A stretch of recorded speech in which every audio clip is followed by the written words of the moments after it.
할렐루야. 예. 오늘 다른 때보다 한 분 한 분이 더 귀합니다. 자, 오늘 우리 사도행전 7장 말씀입니다. 사도행전 7장.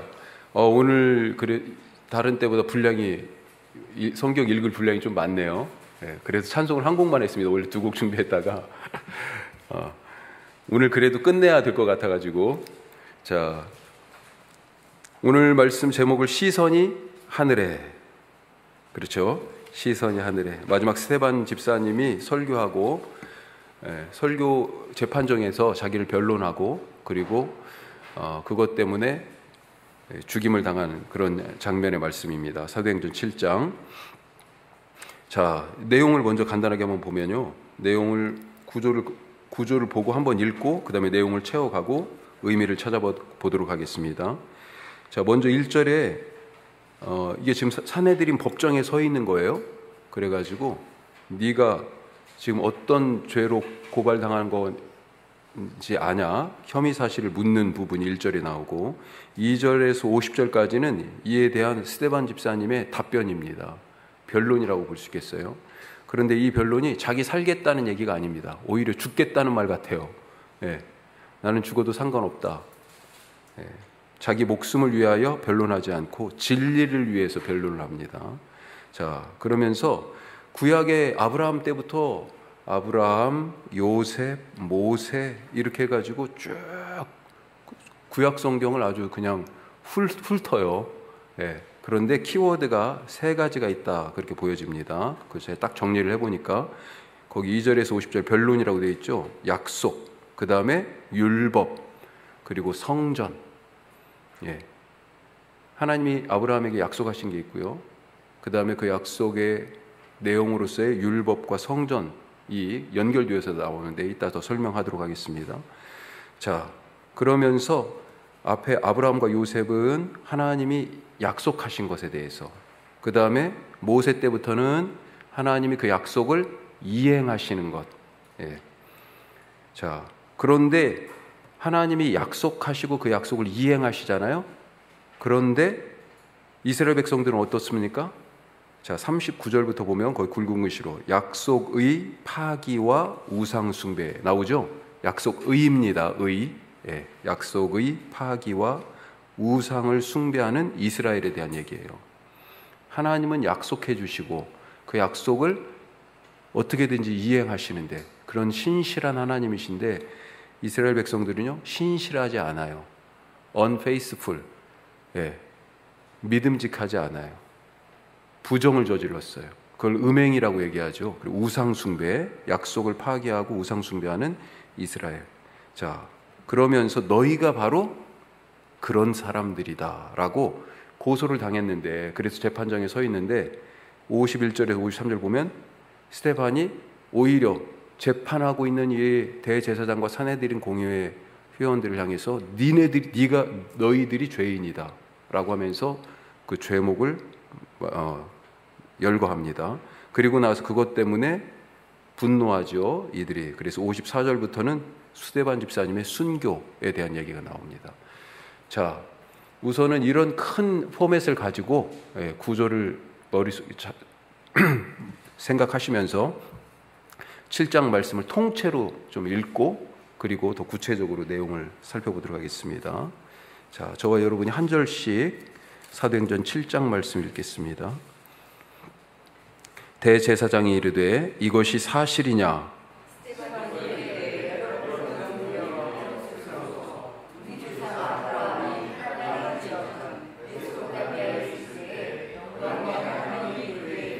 이르시되 내 고향과 친척을 떠나 내가 내게 보일 땅으로 가라 하시니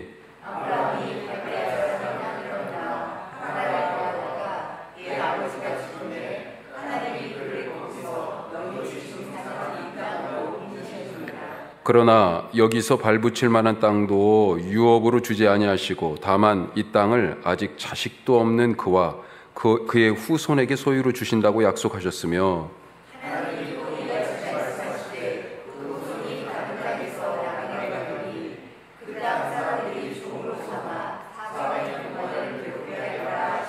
또 이르시되 종 삼는 나라를 내가 심판하리니 그 후에 그들이 나와서 이곳에서 나를 섬기리라 하시고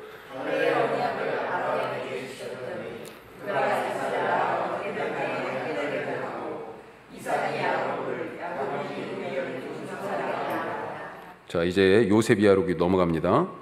여기 이 디테일들이 쭉 나오는데 사실은 디테일에 빠지면 뭘 얘기하려고 하는지 잘못하면 길을 잃을 수가 있어요. 이따 다 좀 더 자세하게 설명하겠습니다만, 자, 9절. 여러 조상이 요셉을 시기하여 애굽에 팔았더니 하나님이 그와 함께 계셔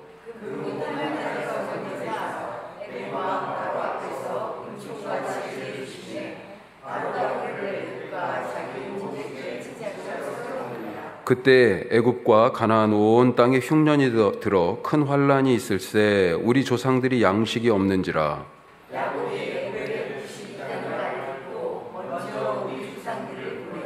또 재차 보내매 요셉이 자기 형제들에게 알려지게 되고 또 요셉의 친족이 바로에게 드러나게 되니라.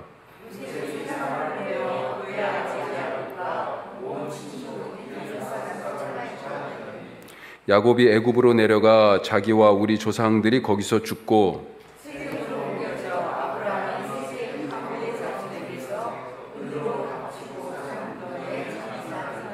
하나님이 아브라함에게 약속하신 때가 가까움에 이스라엘 백성이 애굽에서 번성하여 많아졌더니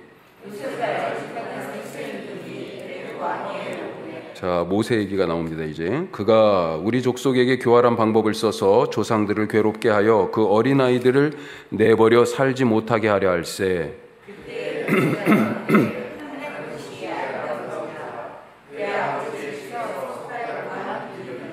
버려진 후에 바로의 딸이 그를 데려다가 자기 아들로 기름해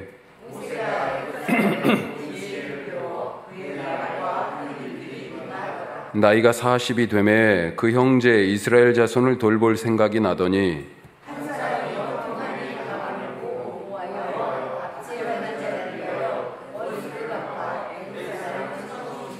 그는 그의 형제들이 하나님께서 자기의 손을 통하여 구원해 주시는 것을 깨달으리라고 생각하였으나 그들이 깨닫지 못하였더라.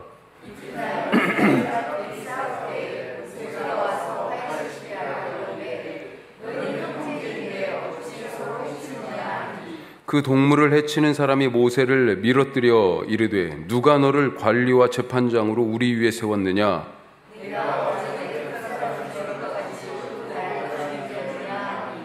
모세가 이 말 때문에 도주하여 미디안 땅에서 나그네 되어 거기서 아들 둘을 낳으니라.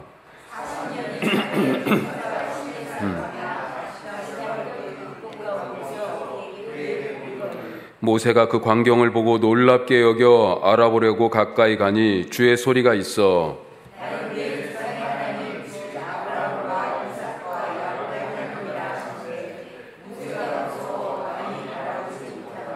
주께서 이르시되 내 발에 신을 벗으라 내가 서 있는 곳은 거룩한 땅이니라.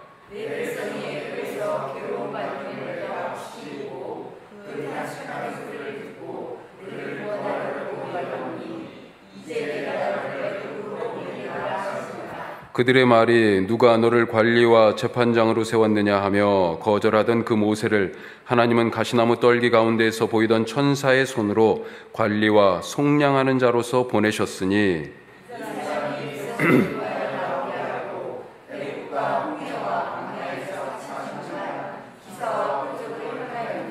이스라엘 자손에 대하여 하나님이 너희 형제 가운데서 나와 같은 선지자를 세우리라 하던 자가 곧 이 모세라.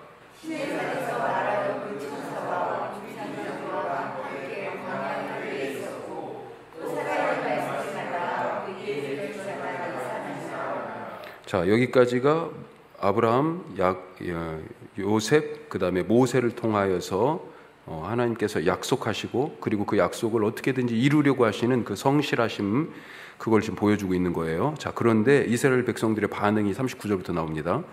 우리 조상들이 모세에게 복종하지 아니하고자 하여 거절하며 그 마음이 도리어 애굽으로 향하여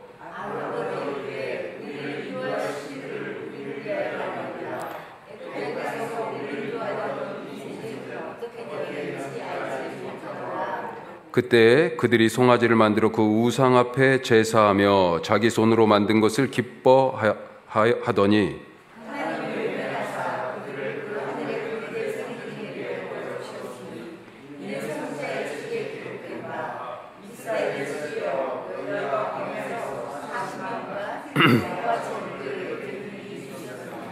몰록의 장막과 신 레판의 별을 받들었으며 이것은 너희가 절하고자 하여 만든 형상이로다. 내가 너희를 바벨론 밖으로 옮기리라 함과 같으니라.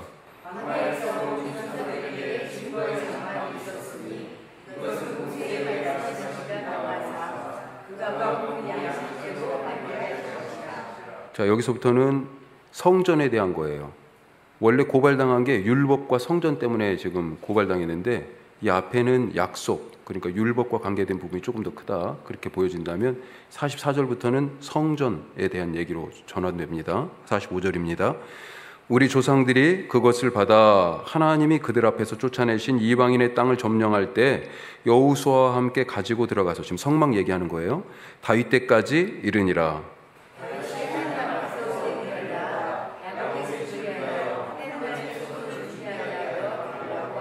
솔로몬이 그를 위하여 집을 지었느니라.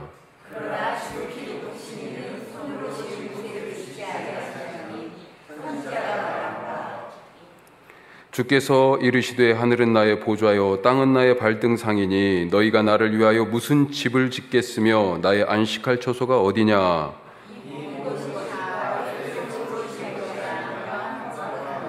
목이 곧고 마음과 귀에 할례를 받지 못한 사람들아, 너희도 너희 조상과 같이 항상 성령을 거스르는도다. 자, 여기 51절부터는 그래서 이제 거꾸로 스데반이 앉아있는 이 재판관들을 향해서 니들이 죄인이다 라고 지금 역으로 지금 고소하는 건 내용입니다. 52절 읽어주세요.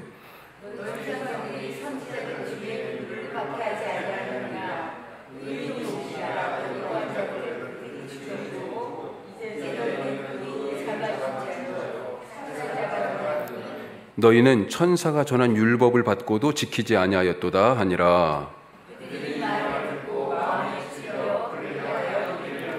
스데반이 성령 충만하여 하늘을 우러러 주목하여 하나님의 영광과 및 예수께서 하나님 우편에 서신 것을 보고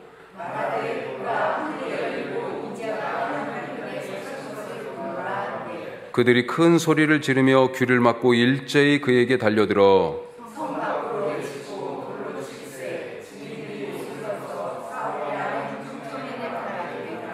그들이 돌로 스데반을 치니 스데반이 부르짖어 이르되 주 예수여 내 영혼을 받으시옵소서 하고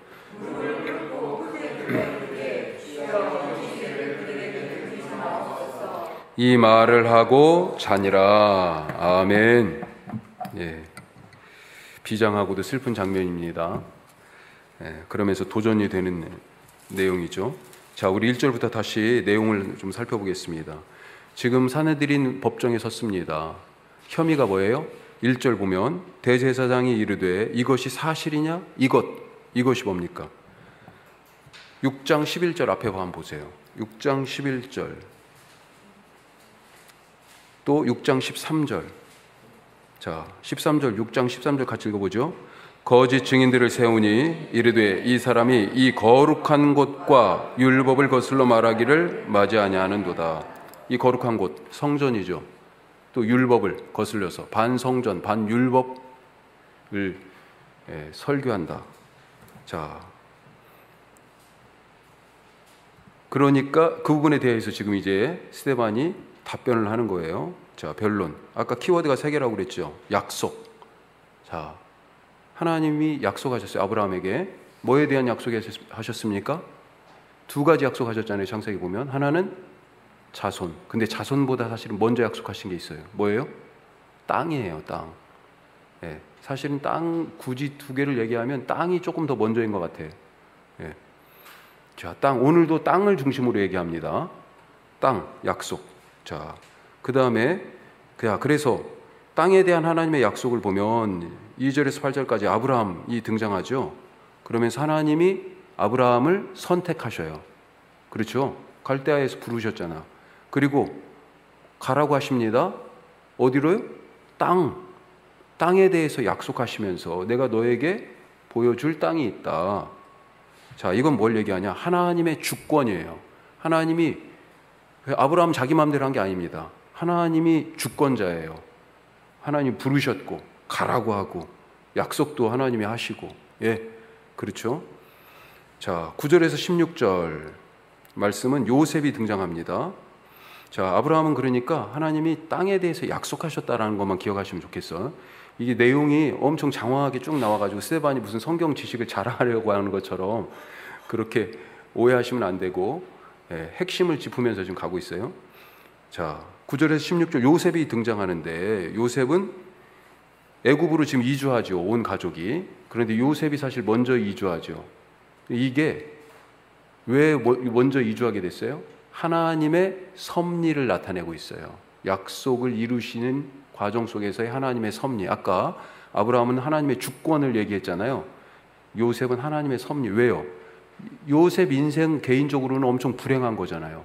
그런데 겉으로 볼 때 불행해 보이는 그 요셉의 인생을 통하여서 사실은 아브라함의 후손 75명을 살리셨어.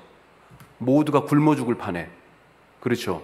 그러면서 애굽이라는 땅에 거의 이 아브라함의 후손들을 거기에서 보호하시면서 400년간은 번성하게 하셨어요.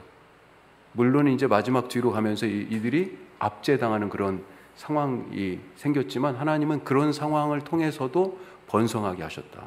자, 그래서 이걸 하나님의 섭리다 이렇게 얘기할 수 있겠어요. 자, 하여튼 요셉을 통해 가지고 아브라함의 후손이 애굽으로 이주했잖아요. 여기가 약속의 땅이에요? 아니죠. 왜? 그런데 이 조상들, 여기서 조상들이 계속 나오는데, 이 조상들은, 우리 조상이라고 표현되는 이 조상은 12지파의 시조가 되는 야곱의 12아들을 얘기합니다. 요셉이 그 중에 하나잖아요. 또 그 요셉은 근데 그게 둘로 나눠져 가지고 므낫세와 에브라임 지파로 또 나눠졌긴 했지만, 예, 야곱의 12아들들과 야곱이 죽을 때 죽었는데 어디에 묻혔어요? 어디에? 야곱이 애굽 땅에 안 묻혔습니다. 아브라함이 묻혔던 거기 헤브론의 마므레 막벨라 굴, 거기 사라가 먼저 묻혔고 아브라함이 묻혔고. 근데 그 땅이 왜 중요하냐? 아브라함이 아까 하나님이 약속하셨는데 땅 한 떼기 없었다고 그랬잖아요. 그렇죠? 거기 너 여기 보여줄 땅으로 가라고 하고 갔는데 땅 한 떼기가 없었어.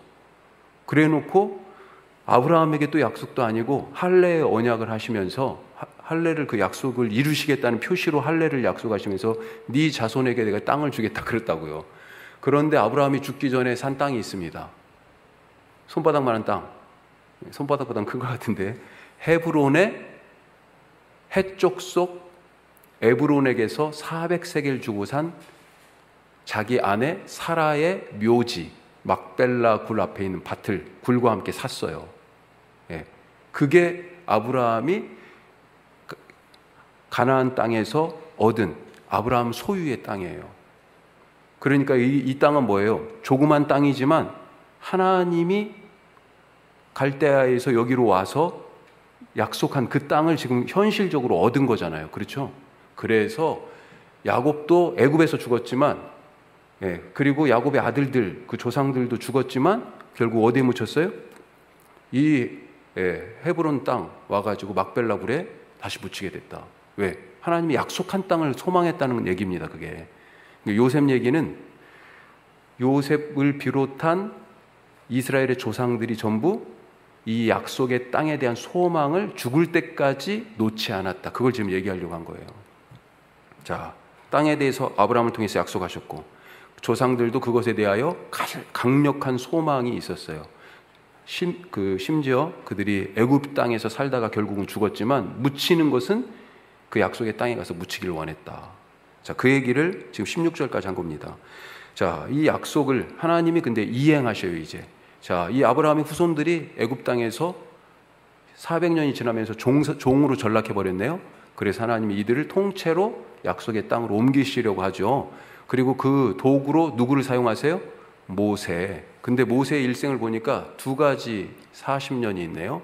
첫 번째 40년이 나오고 두 번째 40년이 나옵니다. 오늘 말씀에 보니까 30절부터는 두 번째 40년이고 30절 시작할 때 40년 나오잖아요. 그렇죠? 첫 번째 40년 17절에서 29절, 이때는 모세가 이집트에 있을 때죠. 그러면서 어떤 생각합니까? 하나님이 나를 보내서 이들을 구원하려고 하는 것을 이 백성이 알았으면 좋겠다, 이런 마음이 있는 거죠. 스스로 구원자가 되려고 합니다. 25절 말씀, 구원자. 자, 그런데 사람들이 뭐라고 그래요? 그들이 이스라엘 백성들이 서로 분쟁하다가 모세가 끼어들었어, 중재하려고. 그랬더니 뭐라고 그럽니까? 27절에 누가 너를 우리 관리라고 되어 있는데 통치자예요. 쉽게 생각하면 왕, 이렇게 생각하시면 되겠어. 누가 너를 우리 왕과 재판장으로 세웠어? 네 맘대로? 지금 이러는 거죠. 첫 번째 40년, 모세가 자기 힘으로 구원자의 역할을 하려고 할 때 실패했다는 겁니다. 자, 30절부터 두 번째 40년이 나오죠. 호렙산에서, 광야에서. 자, 광야에서 이 두 번째 40년, 이때는 뭐예요? 34절 보니까 뭐라고 되어 있습니까? 자, 34절에 이제는 하나님이 보내시잖아요. 그렇죠? 아까는 자기 혼자 그냥 간 거예요. 구원자 역할을 하러. 동족에 대한 애끓는 애정 때문에. 그런데 이번에는요, 하나님이 모세를 부르시고 보내십니다. 자, 그런데 이 모세가 어떤 사람이냐 딱 보니까 지금 사실은 여기에 이 모세 얘기를 하면서 예수님을 살짝 다 끼워넣은 거예요. 예수님의 모형으로서의 모세. 예수님하고 지금 모세가 같은 모습처럼 지금 같이 그렇게 생각되는 거예요. 자, 뭐가 나와요? 하나님이 관리와 35절. 하나님이 관리는 왕 혹은 통치자라고 그랬죠. 하나님이 왕과 속량하는 자, 구속자죠. 구속자 혹은 구원자, 속량하는 자로 하나님이 모세를 보내셨는데 누구예요? 예수님을 그렇게 보내신 거잖아요. 또 37절에 보면 신명기 18장 15절 말씀에 모세가 이스라엘 백성들에게 나 말고 이제 나는 죽을 거니까, 신명기는 모세가 죽기 직전에 한 설교잖아요. 이제 나는 죽어. 그런데 너희들 걱정하지 마. 나와 같은 선지자를 하나님이 보내실 거야. 그 나와 같은 선지자 바로 예수님을 지금 지칭하고 있는 겁니다. 예. 자, 또 38절 같이 한번 읽어보죠. 38절 성경. 신의 산에서 말하던 그 천사와 우리 조상들과 함께 광야 교회에 있었고, 또 살아있는 말씀을 받아 우리에게 주던 자가 이 사람이라. 이 사람 누구예요? 모세가 그렇게 신의 산에서 말하던 천사와 같이 함께 있었고, 또 뭐예요? 광야교회라고 표현되어 있습니다. 네. 광야에서의 이스라엘의 총회, 이걸 갖다가 헬라말로 번역하니까 에클레시아, 지금 우리 번역으로는 교회, 이렇게 지금 된 겁니다. 이스라엘의 총회를 얘기하는 건데 그걸 번역을 교회로 했어요. 광야 교회로. 이스라엘 광야에 있는 이 이스라엘 백성을 교회로 지금 표현한 겁니다. 그 광야 교회의 지도자. 예, 교회의 머리가 누구예요? 예수님이잖아요. 예수님. 다 지금 예수님을 연상해서 모세를 통해 가지고 예수님을 얘기하는 겁니다. 그 다음에 38절 끝에 살아있는 말씀을 받아서 우리에게 전해주던 자. 그렇죠. 하나님으로부터 중보자 역할을 했잖아요. 중재자 역할을. 바로 예수님을 얘기하는 겁니다.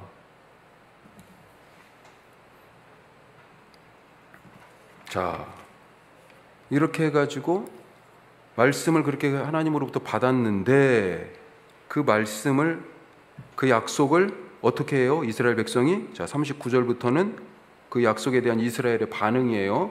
약속하시고 약속을 이행하시려고 애쓰시고 결국 약속을 이행하시는, 가나안 땅에 들여보내셨잖아요. 이행하시는 하나님과 대비되는 이스라엘의 불순종과 우상숭배, 약속을 파괴하는 불순종과 우상숭배에 대해서 39절부터 얘기합니다. 자, 그래 39절을 뭐라고 돼 있습니까? 자, 그 말씀을 받아서 모세가 줬는데 39절, 우리 조상들이 모세에게 복종하지 않고 거절하고 도리어 마음이 어디를 향해요?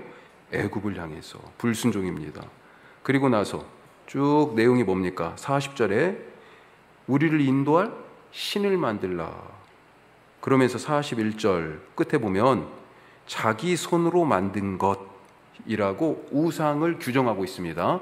자기 손으로 만든 것. 41절 끝에 거기에다 밑줄 쫙 그어 주셔야 돼. 아주 중요한 말이에요. 자기 손, 우상이 누가 만들었어요? 그렇죠. 이들이 만들었잖아요. 자기 손. 애굽으로 돌아가자 하면서 우리를 애굽에서 인도해냈다. 누구도 얘기도 하고, 예. 자기들의 욕망을 투사해서 우상을 자기 손으로 부어서 깎아서 새겨서 자기 손으로 만들었잖아요. 그렇죠? 예.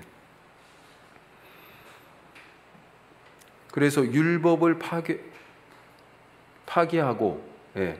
지금 애굽으로 돌아가자고 그랬잖아요. 원래 목적지가 어디였습니까? 출애굽한 사람들 약속의 땅이었잖아요. 그런데 돌아가재요. 다시 율법 파기예요. 이게, 예. 하나님의 약속을 지금 거절한 겁니다. 예. 자, 44절부터 또 한 가지 반론이 있어요. 성전에 대한.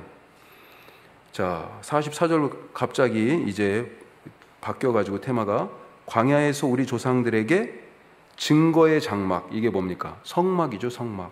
왜 증거의 장막이라고 얘기해요? 지성소에 뭐가 있습니까? 증거궤, 언약궤, 법궤. 그는 증거궤죠. 증거궤. 이 증거궤가 있는 장막, 증거의 장막. 신천지가 이걸 놓고 증거 장막이라고. 계시록에도 이 증거 장막이 나와요. 예. 자, 광야의 이 증거 장막이 여호수아까지 해가지고 다 모세가 죽고 나서도 가나안 땅으로 가지고 갔죠. 그리고 나서 다윗을 거쳐서 솔로몬 때 이제 장막이 아니고 건물로, 성전으로 세워졌다라고 하는 얘기를 쭉 하는 거예요. 하지만 이 성전을 두고 뭐라고 얘기합니까? 엄청난 얘기를 해요. 이사야 말씀인데 49절, 50절. 자, 48절부터 보면 그러나 지극히 높으신 이는 손으로 지은 곳에 계시지 아니하니. 자, 여기 밑줄. 손으로 지은 곳에 계시지 아니하니.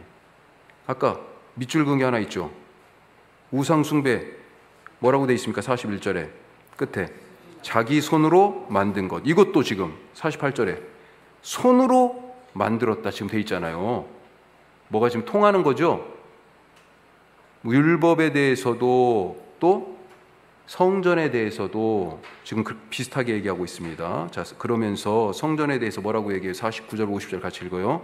주께서 이르시되 하늘은 나의 보좌요 땅은 나의 발등상이니 너희가 나를 위하여 무슨 집을 짓겠으며 나의 안식할 처소가 어디냐? 이 모든 것이 다 내 손으로 지은 것이 아니냐?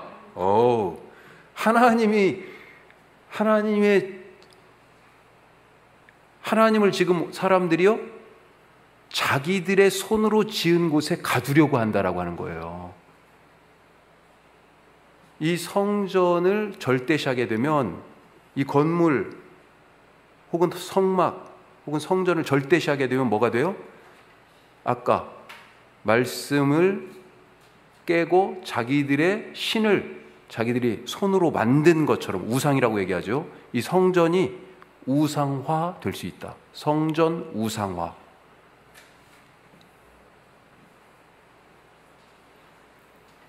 하나님은 사람의 손으로 지은 것에 계시지 않는다. 지금 그렇게 얘기해요. 우상이 뭐예요? 사람의 손으로 지은 신이에요. 그 신이 가짜듯이 사람의 손으로 지은 집에 하나님이 계실 수가 없어요. 그런데 너희들은 지금 뭐라고 그래요? 솔로몬이 너희들은 지금 하나님을 그렇게 지금 이 성전 안에 가두어 놓고 니들이 하나님을 쥐고 지금 흔들고 있잖아. 지금 이러는 겁니다. 자, 뭘로 고소당했어요? 율법 파괴, 성전 파괴. 그런데 지금 얘기가 어떻게 흘러가요? 너희들이 율법을 파괴하고 너희들이 성전을 파괴한 거야 라고 지금 이런 식으로 지금 몰고 가는 거예요. 자, 그 얘기가 이제 51절에서 53절, 그래서 역으로 갑자기 얘기를 쭉 성경 얘기를 지금까지 해왔다가 갑자기 53절에 보면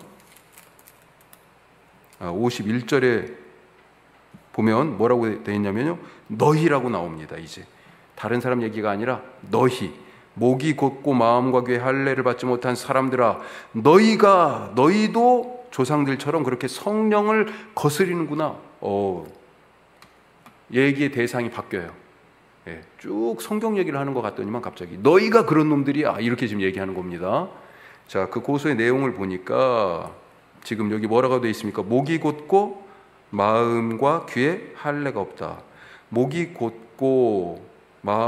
곧았다라고 하는 얘기는 출애굽기에서 모세가 시내산에 있을 때 밑에서 아론과 백성들이 금송아지 만들었잖아요. 그 첫 번째 우상, 자기들이 손으로 만든 것. 그 백성을 보고 하나님이 한 표현이 목이 곧은 백성이에요. 출애굽기 33장 3절에. 예.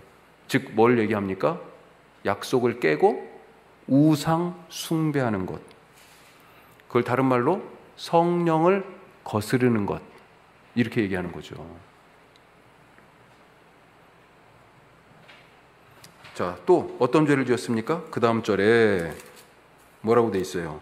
52절에 너희 조상들이 그래서 의인을 죽이지 않았냐? 선지자들을 죽인 걸 얘기하죠. 너희 조상들이 그 선지자들을 죽였는데 그 선지자가 한 얘기가 뭡니까?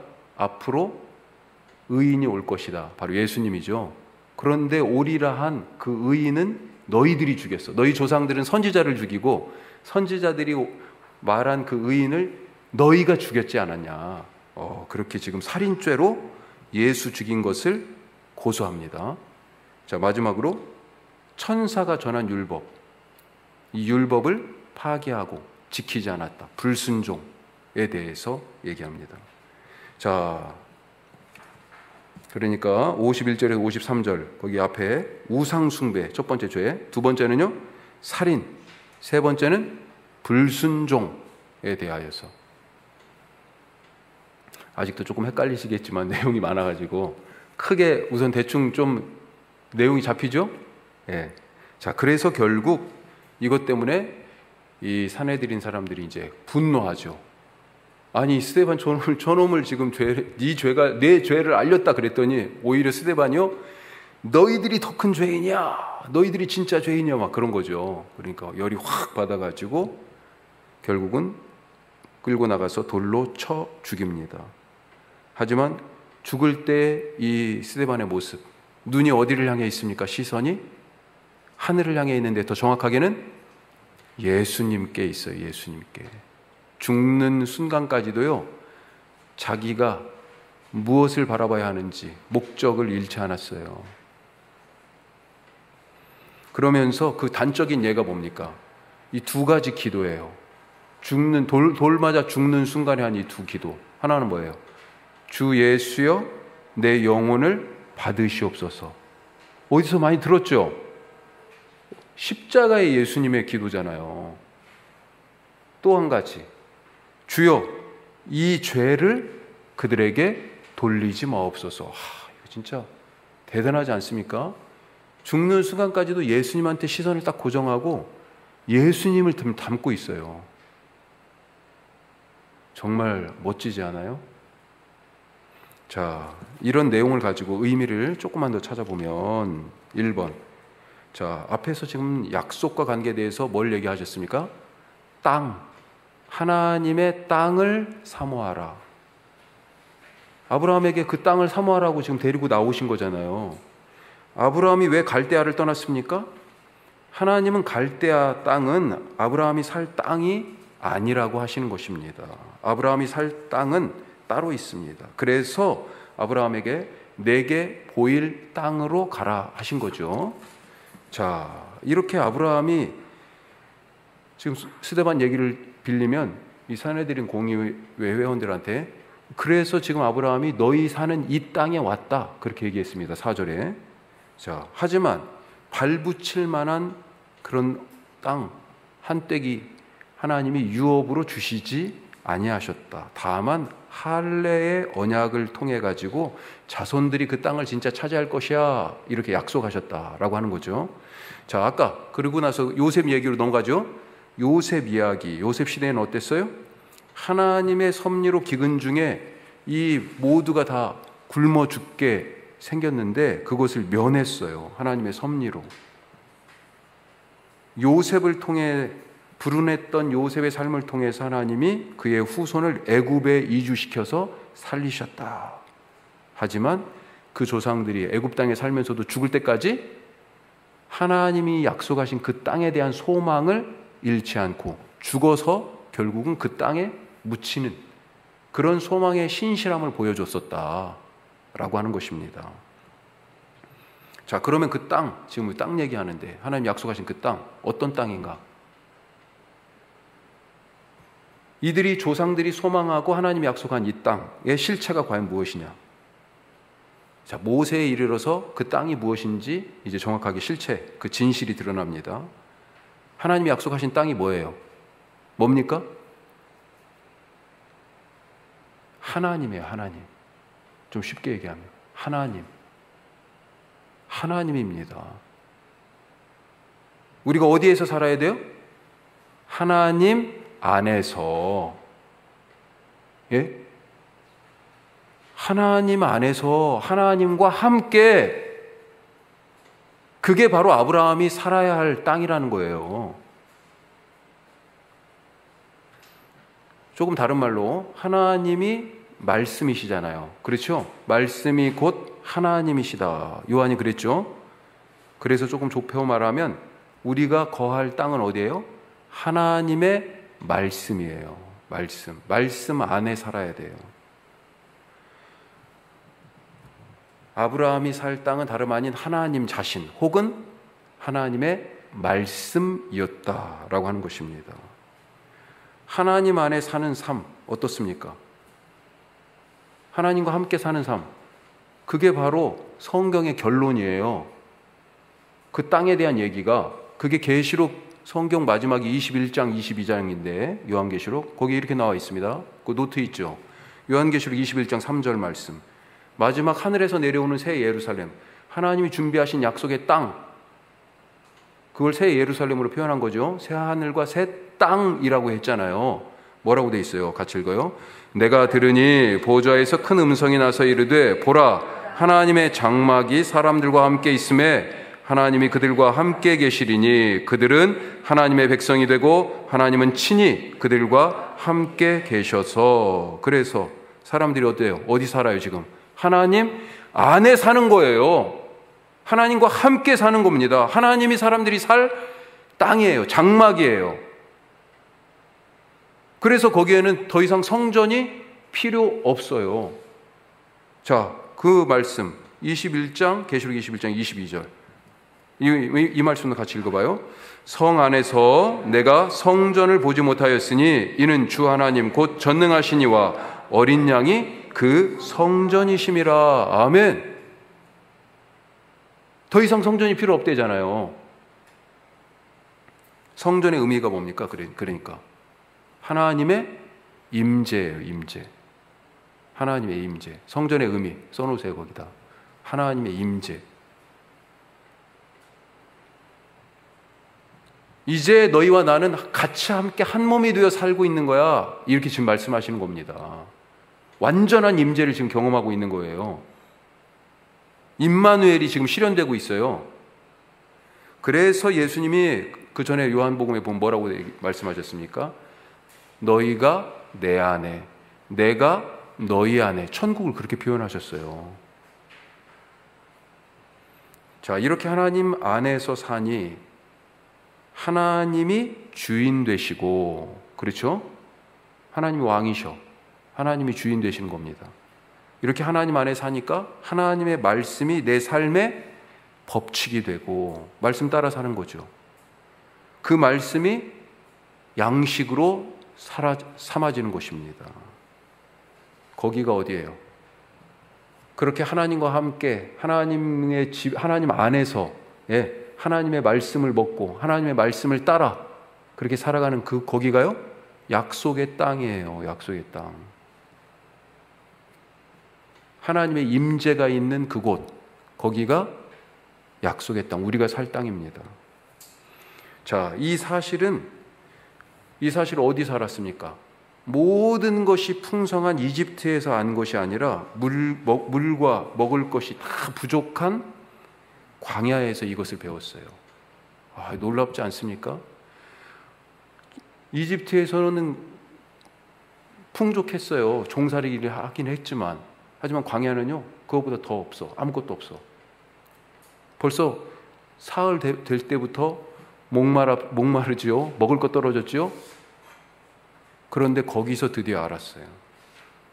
따라서 광야나 이집트나 가나안이라고 하는 물리적인 어떤 땅이 중요한 게 아니에요.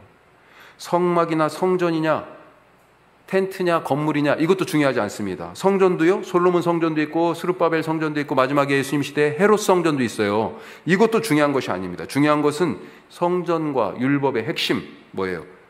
하나님의 백성이 살 땅, 그 약속의 땅, 이것의 핵심은 하나님 안에 사는 것, 곧 하나님의 임재다. 예. 어디서든지 그래서 우리가 하나님의 임재 안에 있으면 하나님의 땅에 사는 거예요. 하나님의 땅에. 그것이 육체적으로는 감옥일 수 있겠어요. 어떤 사람은. 그런데 감옥에 살아도 하나님의 임재 안에 있으면 거기가 천국인 거죠.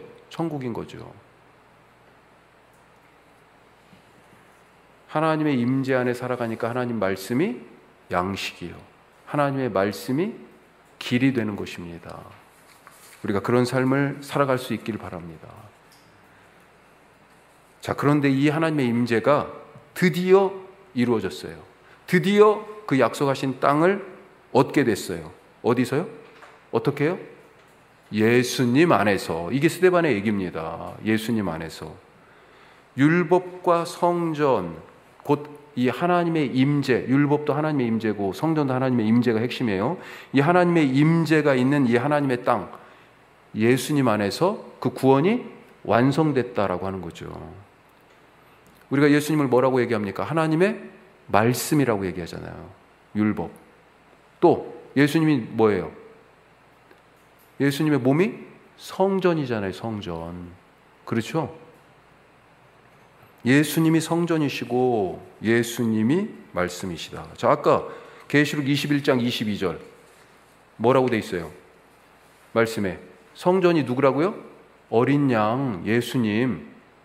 거기서 성전을 찾아볼 수 없다니까요. 성전이 바로 예수님이에요. 네. 자, 이쯤에서 이제 우리 핵심적인 질문. 그러면 나는 어디에 살고 있나? 아브라함 처음에 어디 살았어요? 갈대아. 거기는 어떤 땅이었습니까? 하나님의 임재가 없는 땅이었어요. 하나님이 어디로 지금 데리고 오시는 거예요? 하나님의 임재가 있는 땅. 하나님이 임재하시니까 그분의 율법, 말씀대로 살아가고요. 하나님의 임재 안에 머무르니까요. 거기가 성전이 되는 거예요. 근데 나는 어디 살고 있어요? 나는. 과연 하나님의 땅에서 살고 계십니까? 말씀이신 예수님이 우리가 살 성전, 하나님의 임재의 충만이다 하는 것을 잊지 마십시오. 자, 두 번째. 시선을 어디에요? 예수님께. 시선을 예수님께. 자, 이렇게 스데반이 진정한 율법과 참 성전이 바로 예수님이다. 이걸 지금까지 논증한 거예요, 사실은. 구약 이야기의 이 장황한 얘기가 진짜 율법, 진짜 성전은 바로 하나님의 임재 자체이신 예수님이다 라고 말한 것입니다. 그러면서 이들이 예수를 죽인 것은 바로 율법을 파괴하고 성전을 무너뜨린 것이다. 지금 이렇게 고발하는 거잖아요, 스데반이. 너희들이 바로 율법 파괴자야. 내가 아니고 너희들이 바로 예수를 죽인 너희가 성전 파괴자야. 그렇게 지금 얘기합니다. 못 듣겠다는 거죠, 이제. 그래서 이 산헤드린 공회에 이 사람들이 막 열이 확 받쳤어요. 자, 이들의 마음이 지금 어떻습니까? 스데반을 보면서 54절 우리 54절 읽어보겠습니다. 그들이 이 말을 듣고 마음에 찔려 그를 향하여 이를 갈거늘. 지금 마음속에 뭐예요? 분노가 가득 찼습니다. 이를 갈아요. 자, 하지만 대제사장과 사내들인 공회에 둘러싸인 이 스데반의 마음과 태도는 지금 어떻습니까? 55절. 54절과 55절이 지금 완전히 대비돼요. 55절입니다. 스데반이 성령 충만하여 하늘을 우러러 주목하여 하나님의 영광과 및 예수께서 하나님 우편에 서신 것을 보고. 자, 두 부류의 스데반과 지금 이 사내들인 공회의 사람들, 무엇을 보고 있어요? 그 속에는 무엇이 가득 차 있습니까?